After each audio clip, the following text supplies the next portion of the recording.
Alright, I am getting ready to watch episode 4 of The Haunting of Bly Manor.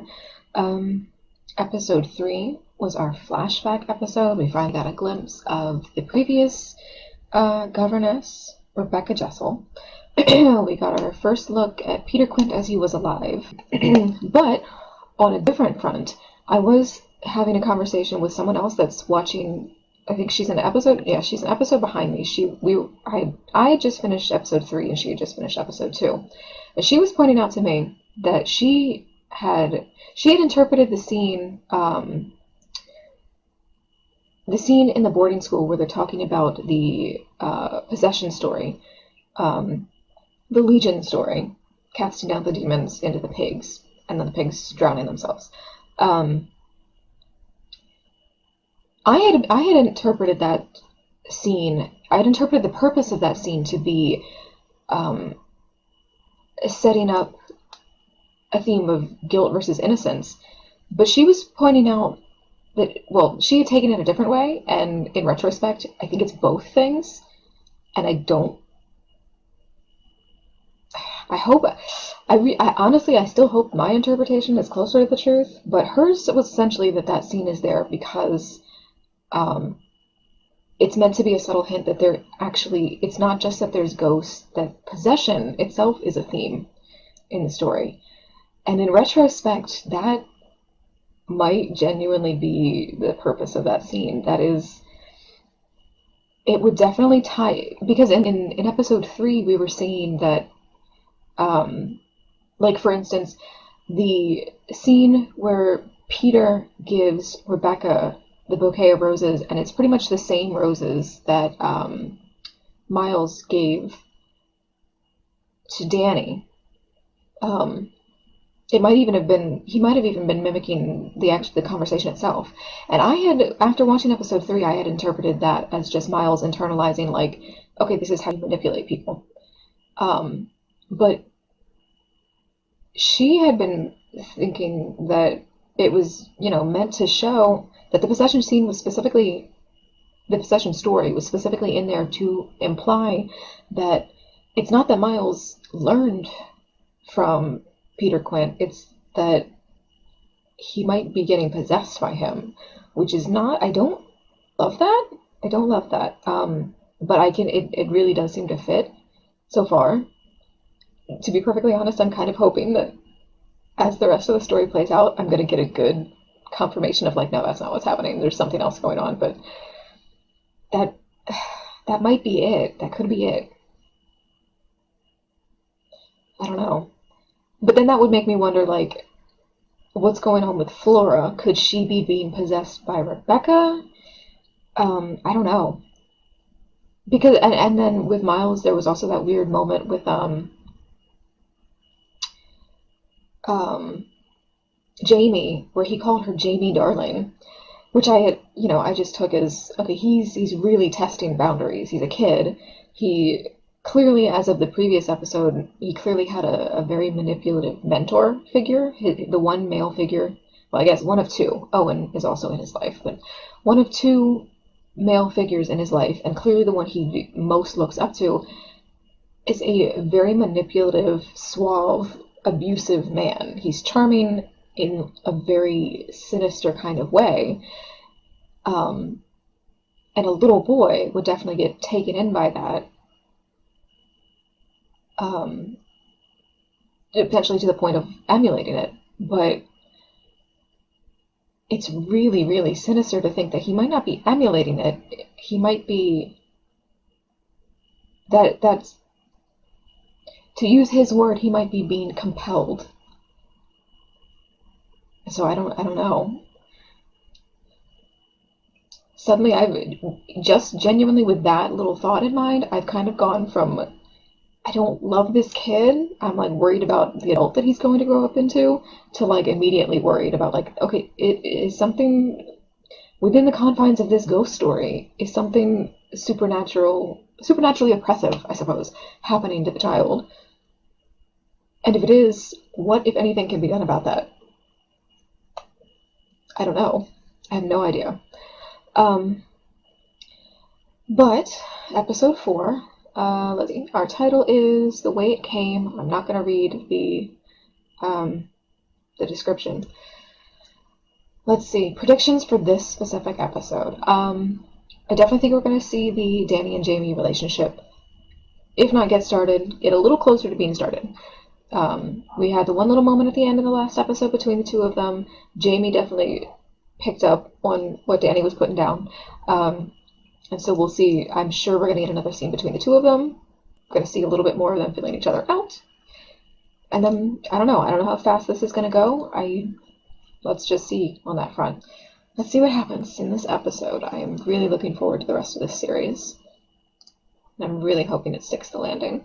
Kiss her, and so I did. And then Kyle tells me that kissing is how you get a girl pregnant. And so I panicked. I was 10 years old. My mom's gonna kill me.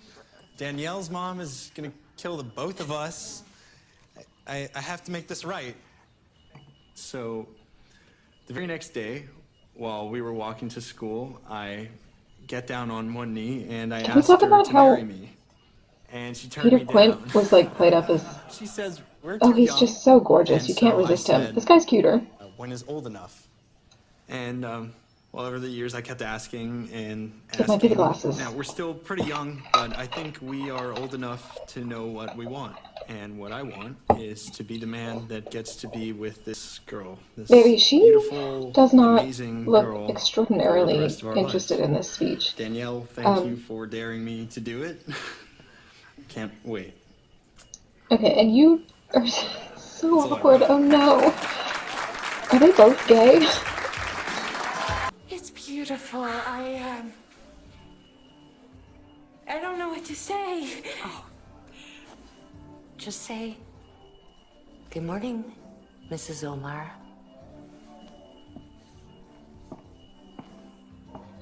I don't think she ends up going through with this. Honestly, you don't have to go if you don't want to. Really? Said as much. Pretty clear. Okay, yeah. That's a relief, actually. I had a funeral in my own life not so long ago. And I feel like this is, Hey, Poppins. It's your day off. I promise. I don't need you to be my date to Owen's mum's funeral. Miss Clayton? Mm-hmm. Will Owen's mum be there? Where? At the funeral. I suppose so. My mum and dad weren't at theirs. They were far away when they died. They had to bury empty boxes. I'm sorry, under what circumstances did these parents And I die? thought that was quite silly. Well, Distance you know, is not a your reason parents to bury an loved you empty so coffin. much that Something, in a way they'll always like- be here. if they went down in the Titanic, that's a reason to bury an empty coffin. Like, what They're really happened? not. I've looked and looked. But They weren't both in a war zone or something, were they? better. Oh, no. I guess you didn't make it to the funeral either. Oh, no. Not my cup of tea, church in the village. The au pair found that she lit her candle not in remembrance of those that she lost, but to atone for the moments she didn't remember them. Those most recent moments where she'd even been happy to have forgotten them.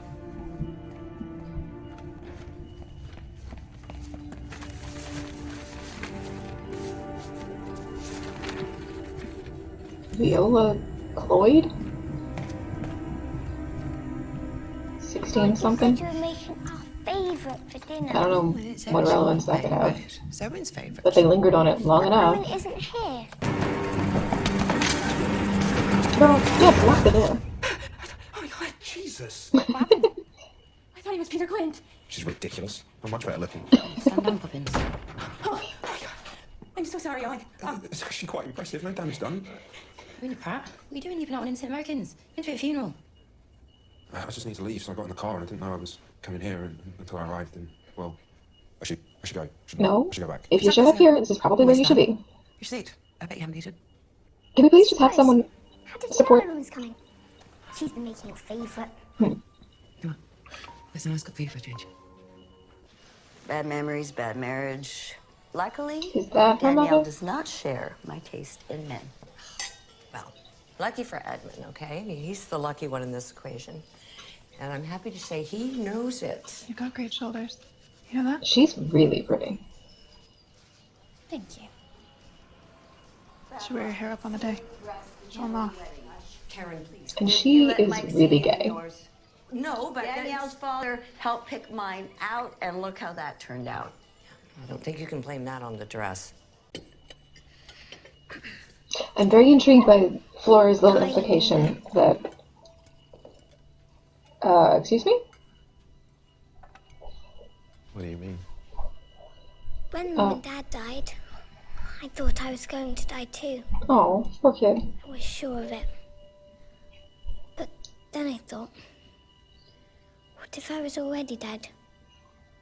But nobody This is was why and I was walking the child around needed a dead, therapist. but everybody could see and hear me.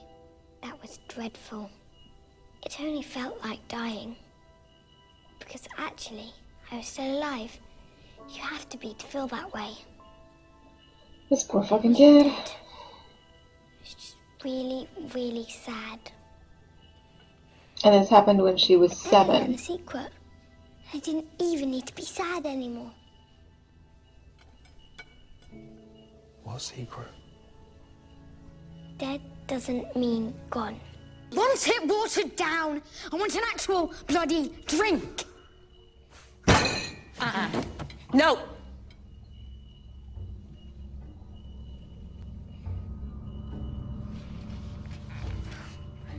Good night, Owen. Good night. Come on, both of you.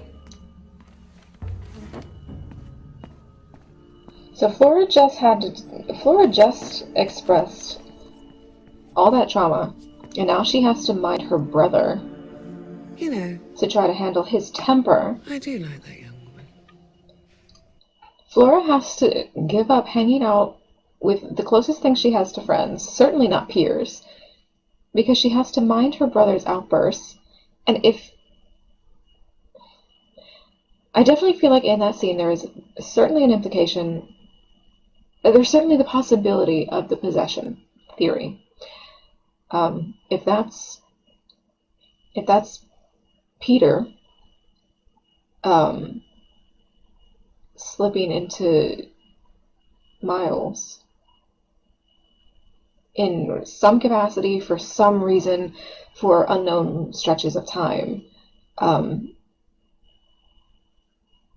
is understandable why he would be so frustrated with being treated like a child. And of course, on the other hand, it's also very understandable for a 12-year-old whose only companions are his sister. I'm sorry, he's supposed to be a 10-year-old. He really reads as a little bit older than that, but whatever. For a child of that age, a preteen, to be, when he only has the companionship of his younger sister, his prepubescent younger sister, and then just a handful of adults, of course he wants to be treated as one of the adults. A lot of children that age start to want to be treated like adults anyway, and he doesn't have any other children around to make him feel more like a child. So, you know, that scene could go either way. But the fact of the matter is that that scene was just a huge demonstration of, technically you're caring for these kids, but they're still being neglected. You're still neglecting their mental health, just in the extreme. The little girl just told a story, a heartbreaking little story. And because she said something kind of sweet at the end, everybody just smiled like, oh wow, out of the mouths of babes. No, that was horrible. That was terribly sad. That was a story about a 7-year-old having to learn how to process her own trauma with no help from adults. That's unacceptable. And then her brother acts up, gets punished, and only submitted to the punishment because she chose to. An 8-year-old little girl shouldn't have to mind her older brother's outbursts. No. And neither one of these two children should be without a support system. That's genuinely heartbreaking. You've got Peter. Flora. Yes? Have Miles or you seen Peter Quint since he left? Maybe you let him into the house? See, now that's an interesting I'm element. not angry. Because in the story, the governess was trying to get out of the just like for kids you to whether or tell me not the they've truth. seen him as a No. ghost, Of not course not. as a person. We don't let him in the house. It's not how it works. What are you looking at? I'm sorry? You do that a lot. You look over my shoulder. What are you looking at? I don't know what you mean.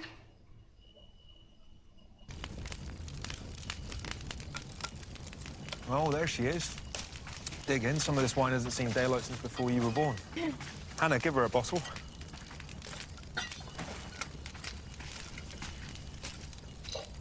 Anyway, what I was saying a minute ago Where'd you go, love? I'm so sorry.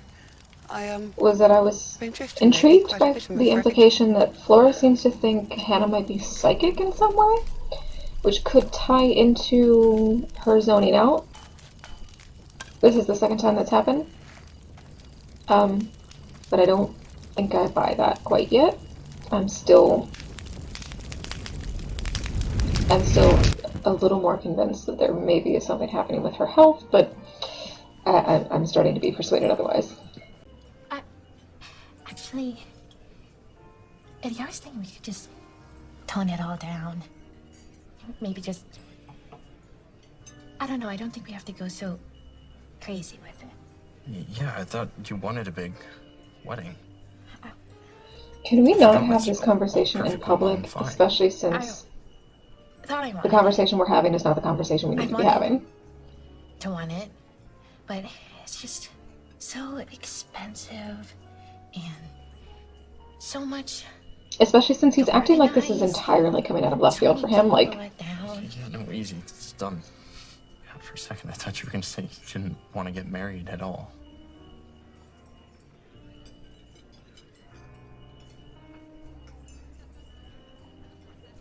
Okay.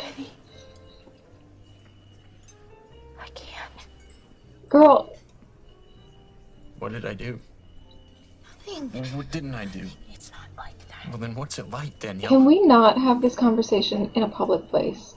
Unless you're scared he's going to physically hurt you, this needs to be private. No sense. I should have said something sooner. Yeah, I think. I didn't want to hurt you or your mom or your family. Have you told him What we why? were doing. Jesus Christ. I just thought I was being selfish. That I could just stick it out, and eventually I would feel how I was supposed to. You didn't want to hurt me, huh? And I love you so much. Even still, it's just not. Fuck I don't. you, Danielle. Why are you doing this to me? You sound like a child. Eddie. But, this is a big moment. Okay. You get to have your big feelings. Eddie. No, let me go. Eddie, Let me go. I'm sorry. Jesus, have you not? You've done enough! You're acting like a child. Go act like a child. Eddie. In private.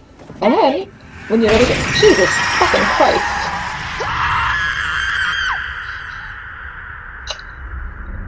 Well, that's why you should have done that in your own home. Jesus fucking Christ. Eddie. Oh my god. Oh my god. Well, that's the absolute worst way that could have gone. I have nothing of substance to say. Fallen soldier. Oh my god. This fresh bottle. Oh, I love a bonfire, I do. Reminds me of being a little girl again. I knew Mind it you, was I some do kind of a appreciate car your accident. beverages. But holy shit. I wasn't expecting it to be a... wow, okay. You know, in the old days, I mean the really old Wow, days, that was awful. they used to build giant bonfires at this time of year. Talk about the people they'd lost. Toss in offerings to drive So away she evil probably... spirits. I guess I'll pause this for a second. So she probably, after that happened, she probably just immediately clamped down and didn't tell anybody anything that had happened. She probably told literally no one anything. I'm not even entirely sure if she told him the line that her pointing out that she did love him makes me think that she did tell him that it's her actual sexual attraction that's the problem. But since we didn't get to see that, I'm not 100% sure she actually came out to him. And then if some of his last words were "fuck you, why are you doing this to me?" and then he never got the chance to like be a mature adult about it. He immediately died. Oh my god. What? You would just only the most what is the word I want? What is the specific word that I want so I don't say this wrong? Only the person with the most healthy sense, only a person who has done just an enormous amount of mental health work on themselves just to start with. Only the person who's like rock solid in their foundation as a sense of self could manage to get through that experience without internalizing the idea of, well, I finally got it out and the universe just kicked me back down in the worst possible way with just such a sense of finality. That would genuinely break a lot of people. You would never, ever, especially in the 80s or the 90s or whenever this is supposed to be, if she never ended up coming out to a single other soul, that would make sense. Like, oh my god, that would be so traumatizing. So, but again, well, and I suppose that does tie into, I would suspect right at this specific moment, my assumption is going to have to be that she's not actually being haunted. It's that she is experiencing PTSD flashbacks. Again, what we just saw was extraordinarily traumatizing. Even if it didn't have the baggage of she had just come out to her fiancé and told him that we're not getting married because she's gay. Like, it would have been a traumatizing experience without the immediate dying. The immediate death right afterwards is so tragic. It's almost, it's like a crossing the line twice kind of thing. It's like, it's just absurd at that point. It is absurd to the point of like black comedy. That was obscene. And good for her even just for managing to hold Jamie's hand in the last episode. That's a huge step.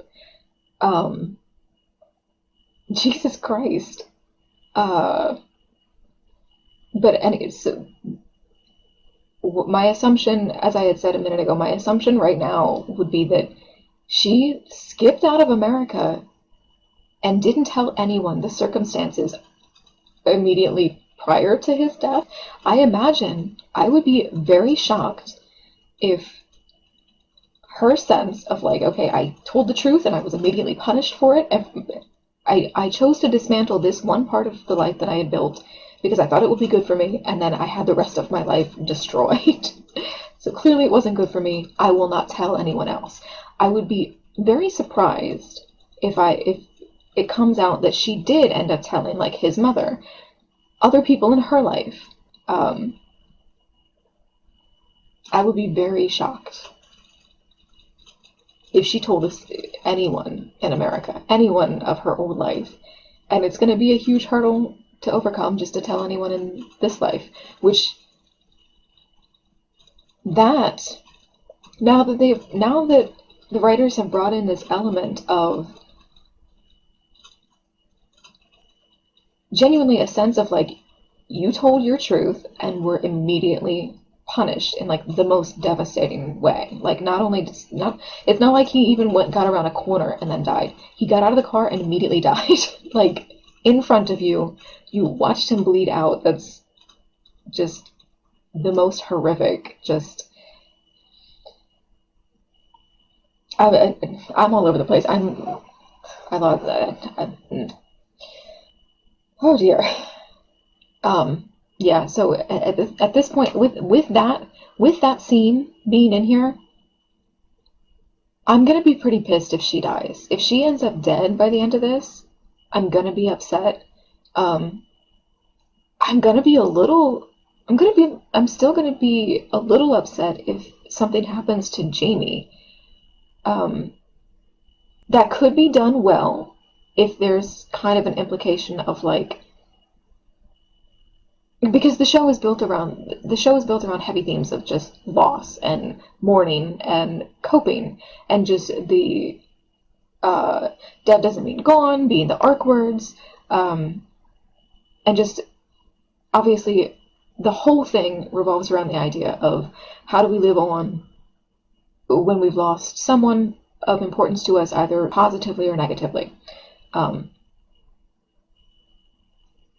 With a subtle undercurrent of the dead might not be gone, and sometimes the living are gone, now that we've introduced the concept of Owen's mother having dementia and being, quote, gone long before she was physically gone. So what we might be heading towards is an end where Danny loses another person. And like I said, Miles dies in the books. In the book. I don't know if that's going to be replicated here. I don't know if that's going to be adapted out. I don't know.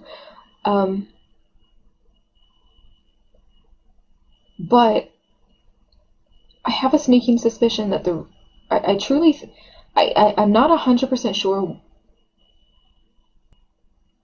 I'm not 100% sure if someone in the lesbian couple dies, but that is the sense that I got before I watched the show from people's reaction to the show. So I'm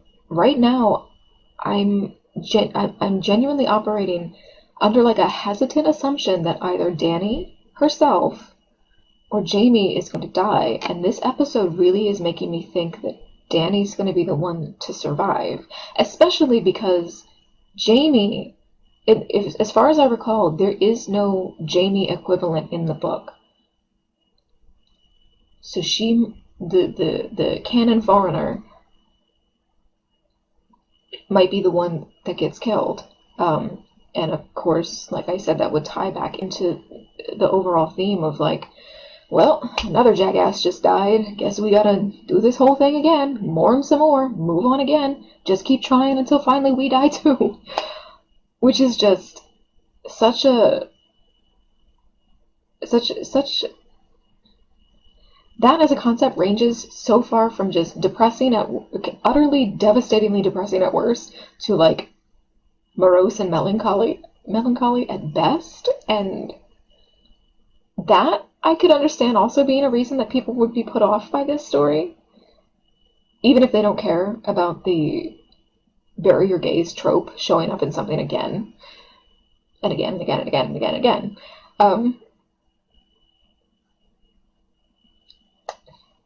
That's what I have to say for now.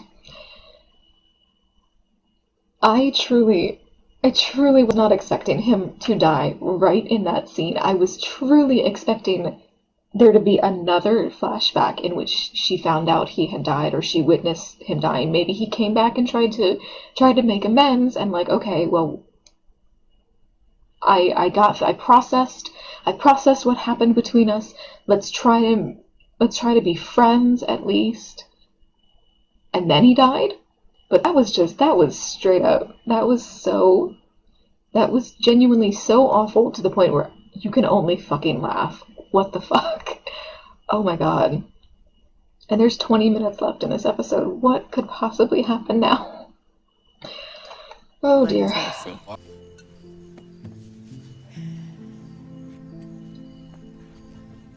She'd chosen someone to keep close to her that she could feel tired around. Chosen someone who might help her burn away the shadows. I'm not going to ask if you're Which is very nice, I because don't like being lied to.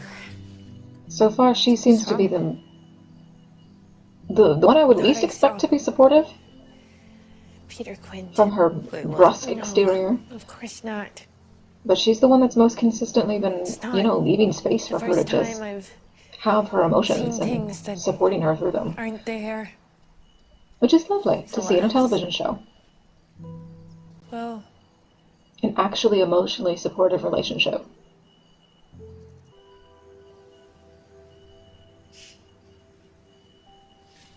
Seriously, Poppins. How are you still standing?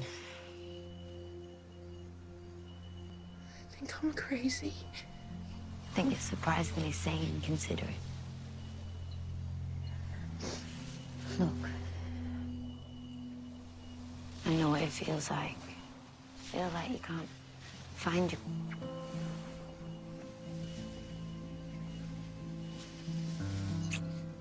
You sure? Yes. I don't know if now is quite the moment.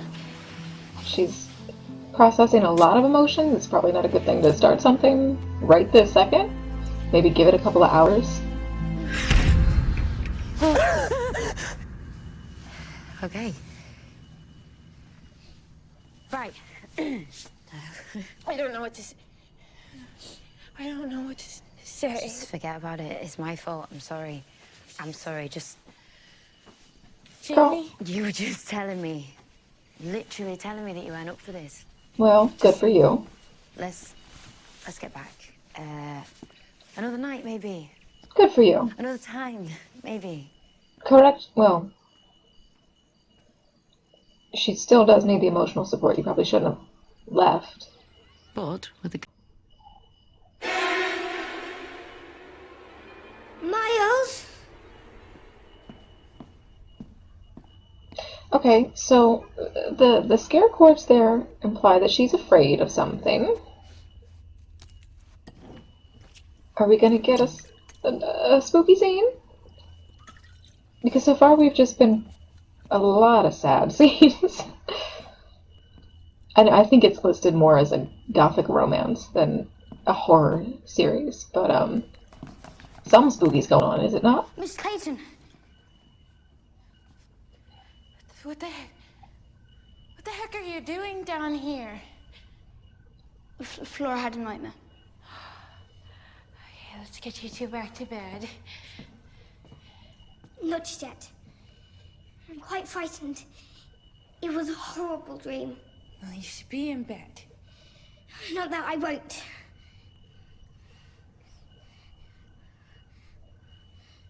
So what do you...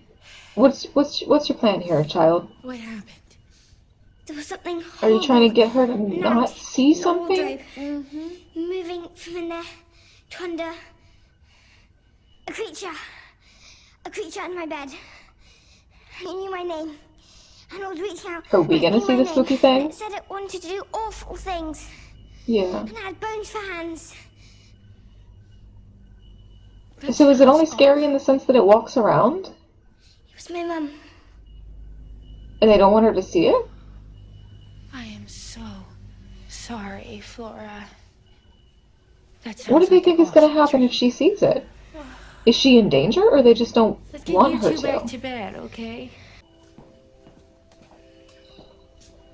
Are they protecting her from the ghost? I mean, they could be protecting the ghost from her. Maybe something happens if she sees it.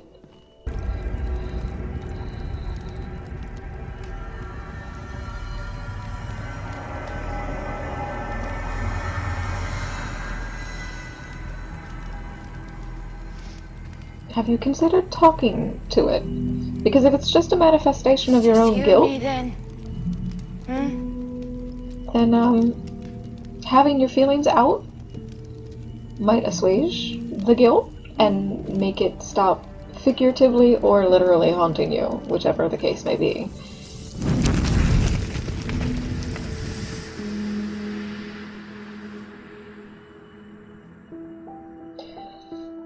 Okay. Alright. So now we know a little bit more about what is going on with Dani and her loss. That was the crux of the episode. Honestly, feels like a summation of the entire series. This is a series about the people that we lose and how we go on after they're gone. Arc words, dead doesn't mean gone. You know what I mean.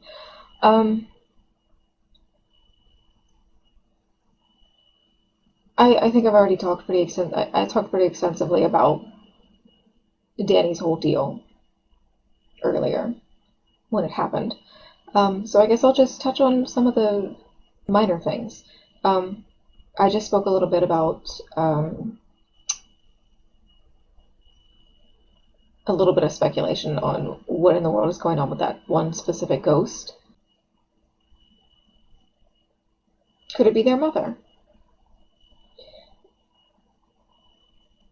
Especially because it was said that it was pointed out that they buried their parents, but they didn't they buried their parents as a ritual, not as a literal thing. They buried empty coffins. And I don't know what the circumstances were that necessitated that. She put it down to being killed far away. It's like 1989 or after. There's no excuse for not being able to ship the bodies back. Especially since they were apparently Lord and Lady Wingrave. Under what circumstances could they possibly not have been sent back? So one assumption, one possibility could be that they're not actually dead. I don't know how that would tie into this. This faceless doll and its corresponding ghost, which we've seen Flora shush. I assume it's the same thing. There's not multiple faceless feminine figures wandering the mansion. I assume it's all the same thing. I assume it's a faceless woman coming out of the lake or visiting the lake. And the only other feminine figure that I can think of at the moment is her mother. And I can't imagine why there would be a thing of her mother. Her mother's spirit maybe being there, but not her father's. Unless the circumstances about their deaths that we've been told weren't true. There is an element of possibility, I suppose, in the idea that Peter Quint is being assumed to be alive when I'm 99% sure he's dead. Perhaps there's a thing of it being the reverse with the father. Maybe it wasn't that the couple went somewhere and died, and so the bodies couldn't be brought back. Maybe it was a matter of the father killed the mother, and he's actually not dead. Maybe he just left and somehow faked that they had both died in some tragedy on the other side of the world or something like that. But obviously that's wild speculation. It's just that I can't fathom who this faceless entity could be otherwise. And of course there's also that more doll-like figure that we saw just a brief glimpse of when Dani went into the cellar, I think it was. That Flora says she doesn't want to go into the cellar. And that's the cellar also being the place where Miles threw this doll. I don't know. I hope the answer for that one is coming sooner rather than later. The point that I'm at with this story, I'm ready to start moving on. I'm ready to start moving into the healing process for Dani's trauma so that we can move a little bit faster into the answers to the mystery revolving around the supernatural elements.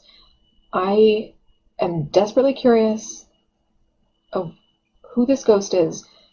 What are the children's relationship to this ghost? What are the other ghosts' relationship to this ghost? Does the mansion, is there something special about the mansion itself? Is there something special about the lake? Is there something special about the children? And, you know, what were the circumstances of Peter's death? What were the exact circumstances of Rebecca's death?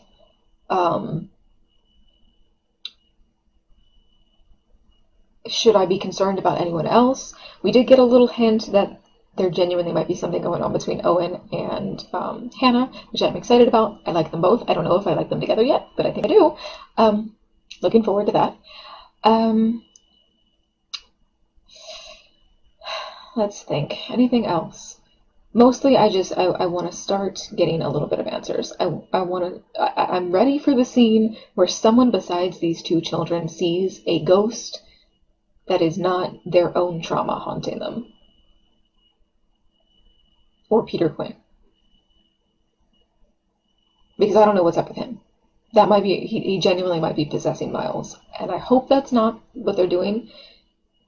But there's still a strong possibility that that is what they're doing. We did see, specifically, Peter's doll, like, looming over the dollhouse bed and the doll of Miles, which could be indicative of a possession, or it could be a hint of implications of sexual abuse happening there.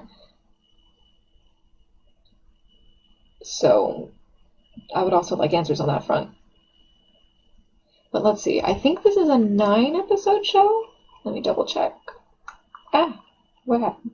Yeah, this is a 9-episode show, so yeah, we're more or less at the halfway point. Oh, and that's the other thing. The actor that plays Owen, his emotional speech was just, it was so good. He did such a good job.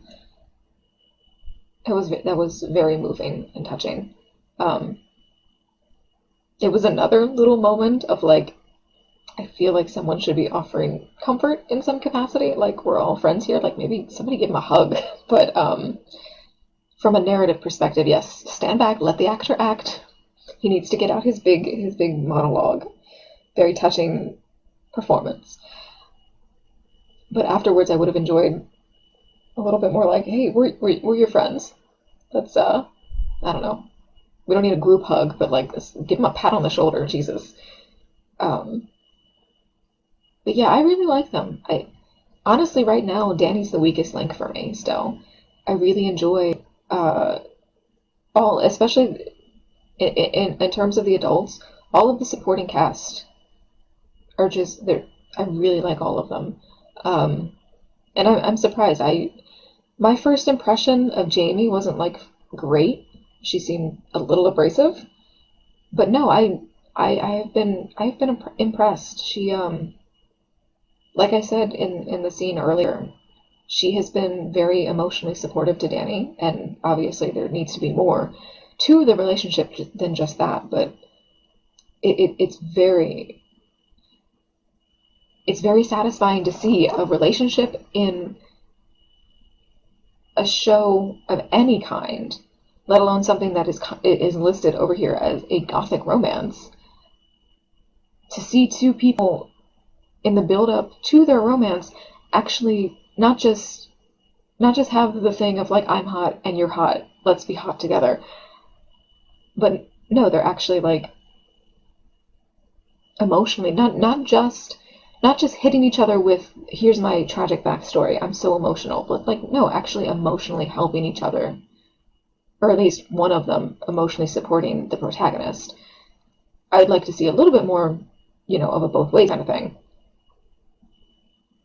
I'm sure there's something that Jamie would need emotional support with, too. But even just what we've gotten so far, I'm very impressed with, and I'm very pleased to see it. I I'm hoping for a happy ending to their relationship, but I'm really suspicious that we're not going to get that. I'm really enjoying this so far. Definitely much more of a emotional story than a scary story, but there's nothing wrong with that. And specifically for a viewer like me, I would not have tuned in to a purely emotional story. Having the elements of the haunting are a very interesting way to draw in viewers that otherwise might not be interested. And it worked on me. So, yeah, I'm really interested to see what happens in these last 5 episodes. I am keeping my fingers crossed that it's all going to tie together just in a perfect little bow, and I'm really going to love every aspect of it, but that might be a little too much to ask for. In any case, I am going to definitely going to watch the rest of this as soon as I can. I'm going to try to edit what I have filmed already for the first few episodes, but I'm really, really looking forward to watching more as soon as I can. So I will be back with that, hopefully tomorrow.